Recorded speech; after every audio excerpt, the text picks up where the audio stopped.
কৃষ্ণ। হরে কৃষ্ণ। আমরা আজকে যাচ্ছি হলো নিত্যানন্দ ত্রয়োদশীতে। তো চলো তোমাদেরকেও সঙ্গে নিয়ে যাই। আর নিত্যানন্দ ত্রয়োদশী বলতে আমাদের একটা আলাদাই ব্যাপার, কারণ নিত্যানন্দ ত্রয়োদশী দিয়েই মানে প্রথম ইসকনের প্রথম প্রোগ্রাম আমাদের নিত্যানন্দ ত্রয়োদশী। আমার 1 বছর, কিন্তু ওর আরেক বছর, কিন্তু আমাদের দুজনেরই স্টার্টিং নিত্যানন্দ ত্রয়োদশী দিয়েই। তো চলো নিত্যানন্দ ত্রয়োদশীতে যাচ্ছি, সব কিছু তোমাদেরকে দর্শন করানোর চেষ্টা করবো, সঙ্গে থাকো।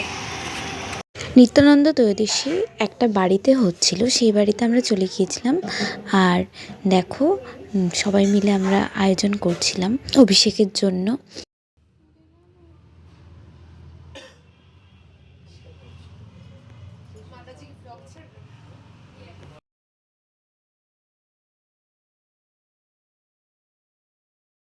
দুজন পুরোহিত, এই যে পুরোহিত মশাই কিছু বলবেন? আর কি বলবেন?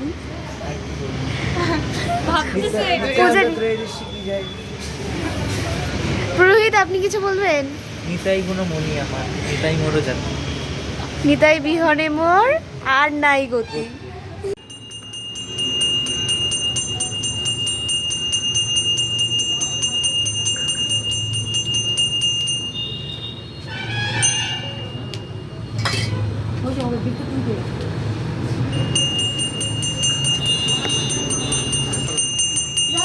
হরে কৃষ্ণ হরে কৃষ্ণ কৃষ্ণ কৃষ্ণ হরে হরে হরে রাম রাম রাম হরে হরে। নিত্যানন্দ রাম জয় নিত্যানন্দ রাম, নিত্যানন্দ রাম জয় নিত্যানন্দ রাম, জয় জয়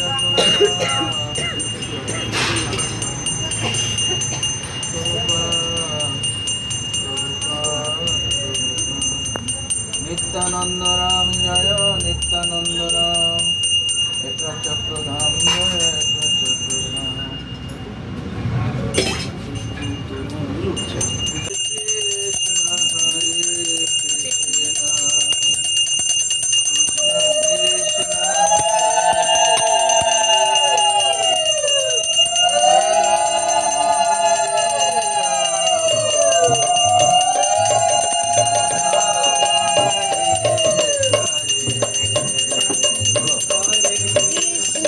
Hare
তারপর প্রতিবারের মতো এইবারও আমরা ভগবানের অভিষেক করার সুযোগ পেই। আর এইবার স্পেশাল ছিল কারণ বুনু আর আমি দুজনে একসাথে অভিষেক করেছি ভগবানের।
শ্রী চৈতন্য ভাগবত থেকে নিত্যানন্দ মহাপ্রভুর কিছু লীলা শ্রবণ করব। হরে কৃষ্ণ। শ্রীমৎ নিত্যানন্দ প্রভুর বাল্যলীলা তীর্থযাত্রা সম্বন্ধে কিছু আলোচনা করেছেন, সেটা আমরা দেখে দেখে কিছু বলি, ঠিক আছে? শ্রীমৎ নিত্যানন্দ প্রভু, যিনি স্বয়ং বলদেব, নিত্যানন্দ প্রভুকে স্বয়ং বলদেব, ঠিক আছে? শ্রী চৈতন্য মহাপ্রভুর নির্দেশে তার আবির্ভাবের পূর্বেই 1395 শতাব্দে মাঘী শুক্লা ত্রয়োদশীতে তিথিতে শ্রীহারাই পণ্ডিত ও পদ্মাবতী দেবীর পুত্ররূপে রারো দেশে, যা বর্তমান বীরভূম জেলার বীরচন্দ্রপুর গ্রাম, একাচক্র গ্রামে আবির্ভূত হন। জানেন কোথায় আবির্ভূত হয়েছিলেন? একাচক্র, সেটা বীরভূম ডিস্ট্রিক্টে। কার নির্দেশে? চৈতন্য মহাপ্রভুর নির্দেশে। কেন? চৈতন্য মহাপ্রভু যখন কৃষ্ণ রূপে আসছিলেন, আগে কাকে পাঠিয়েছিলেন?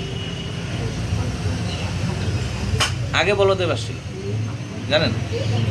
হ্যাঁ, কেন? ভগবান স্বয়ং ভগবান যেখানে আগে যাবে ওই জায়গা আগে পরীক্ষা নিরীক্ষা হবে, ঠিক আছে? এবং কি মায়ের গর্ভটা পর্যন্ত বলদেব পরীক্ষা নিরীক্ষা করে কোথায় চলে গেছিলেন? তারপরে জন্মগ্রহণ করেছিল কে? ভগবান কৃষ্ণ, তাই তো? সেটা আপনারা জানেন এগুলো লীলা। তো ওই জন্য নিত্যানন্দ প্রভু আগে এসে সমস্ত কিছু পরিদর্শন করলেন। তার আবির্ভাবের সাথে সাথে আরও দেশে সমস্ত প্রকার অমঙ্গল দূর হয়। ওখানে যত অমঙ্গল ছিল সমস্ত কিছু দূর হয়ে যায় তার আবির্ভাবের সাথে সাথে। সেরকমই আমরা যে বাড়িতে নিত্যানন্দ প্রভুর কি করলাম, আজকে অভিষেক করলাম, নিত্যানন্দ প্রভুর লীলা কথা শ্রবণ করছি। এর সঙ্গে সঙ্গে শ্রবণ কীর্তনের মাধ্যমে এবং আমাদের সেবায় যুক্ত হওয়ার মাধ্যমে আমাদের সমস্ত অমঙ্গল বিনষ্ট হয়ে যাবে, ঠিক আছে? তো ওই জন্য এ এক বিশাল বিশাল মহতী অনুষ্ঠান এবং নিত্যানন্দ প্রভুর সেবায় যুক্ত হওয়া এর সৌভাগ্য। আমাদের আজকে সৌভাগ্য হয়েছে আপনাদের সঙ্গ করার জন্য আমরা এখানে এসেছি। হ্যাঁ, যেদিন নবদ্বীপে শ্রী চৈতন্য মহাপ্রভু আবির্ভূত হলেন সেদিন এক চক্র থেকে শ্রীমৎ নিত্যানন্দ প্রভু আনন্দে এক হুঙ্কার দেন, আনন্দে এক হুঙ্কার দিয়েছিলেন। কেন হুঙ্কার দিয়েছিলেন? এক হুঙ্কার দেন, সেই হুঙ্কারের শব্দ সমস্ত ব্রহ্মাণ্ডে ছড়িয়ে পড়ল। আর আমরা এইখানে ডাকলে ওখানে শুনে না। হ্যাঁ, আর নিত্যানন্দ প্রভু এক হুঙ্কার দিয়েছে, সমস্ত ব্রহ্মাণ্ডে এই হুঙ্কার ছড়িয়ে পড়েছে, বুঝলেন? তো সমগ্র ব্রহ্মাণ্ড মূর্ছা প্রাপ্ত হলো। কেউ বলতে লাগলেন বজ্রপাত হলো, আবার কেউ মনে করলো কোনো অমঙ্গল হবে। বিভিন্ন লোক বিভিন্ন জল্পনা কল্পনা করতে লাগলো। এইভাবে শ্রী নিত্যানন্দ প্রভু নিজেকে গুপ্ত রেখে শিশুগণের সঙ্গে বিভিন্ন প্রকারের বাল্যলীলা করতে লাগলেন। নিজেকে গোপন রেখে দিয়েছেন। কেউ বলছে এমন শব্দ হলো, বজ্রপাত হলো, কেউ বলছে সামনে আমাদের অমঙ্গল হবে, নাহলে এমন আওয়াজ হলো কেন। এক একজন এক এক রকম কথা বলছে। আর নিত্যানন্দ প্রভু কী করলেন? নিজেকে গোপন করে রাখলেন, গোপন করে বালকদের সঙ্গে খেলা শুরু করেছেন। উনি খেলতেছেন, অনেক কিছু জানেন, সাধারণ বালক, ঠিক আছে? তো কখনো তিনি কৃষ্ণলীলা অনুকরণে দেবতাদের সভায় পৃথিবীর কর্তৃক আসরিক অত্যাচার বর্ণনন, কংসের কারাগারে কৃষ্ণ জন্মলীলা, পুতনাবধ, শকটভঞ্জন, মাখন চুরি কালীয় দমন, ধেনুকাসুর বধ, অগাসুর বধ, বৎসাসুর বধ, গোবর্ধন ধারণ, গোপী বস্ত্র হরণ, যজ্ঞপত্নীর দর্শন, অক্রুর কর্তৃক কৃষ্ণ বলরামকে মথুরায় আনয়ন, কংসবধ ইত্যাদি লীলা অভিনয় করতেন। কে করতেন? ঠিক আছে, এই সমস্ত লীলা উনি অভিনয় করতেন। কখনো বা রামলীলা অনুকরণে সেতুবন্ধন, লক্ষণের শক্তিশীল, ইন্দ্রজিৎ বধ, আবার কখনো শ্রী বামন রূপে বালির সর্বস্ব হরণ ইত্যাদি যাবতীয় লীলা শিশুগণের সঙ্গে করতেন। কার সঙ্গে করতেন? শিশুগণের সঙ্গে। সাধারণ, বুঝলেন তো? তো আমরা এই সমস্ত তত্ত্ব কিভাবে বুঝতে পারবো? সেবার মাধ্যমে, যখন তার সেবায় যুক্ত হব, ভক্তি সহকারে, শ্রদ্ধা সহকারে তার সেবায় যখন যুক্ত হব, ওনার কৃপায় আমরা তাকে জানতে পারবো। না হলে উনি কৃপা যতক্ষণ অবধি না করবেন, আমাদের সেই সৌভাগ্য হবে না ভগবানকে জানার। আর প্রভুর ক্লাসের পরে শুরু হয়ে যায় ভোগ আরতি।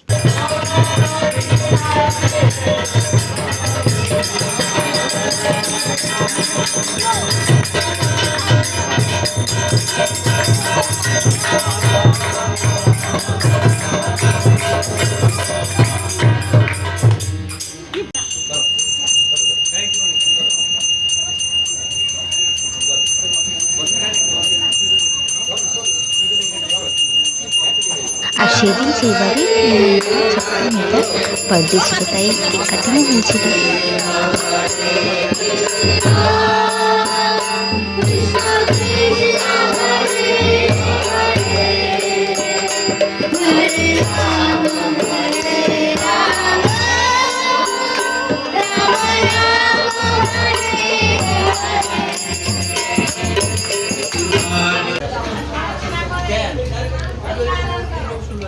হরে কৃষ্ণ। আমরা এখন এক জায়গার প্রোগ্রাম শেষ হলো, এখন আরেক জায়গায় যাচ্ছি ভগবানকে দর্শন করতে। তোমরাও দর্শন করবে। চলো, এটা আমাদের গোড়াচাঁদ। আমরা নিতাই চাঁদকে দর্শন করতে যাচ্ছি, গোড়াচাঁদকে সঙ্গে নিয়ে। এই নাও, দর্শন করো ভগবানকে। আর আমার এই ভিডিওটা এখানেই শেষ হচ্ছে। হরে কৃষ্ণা, হরি বল।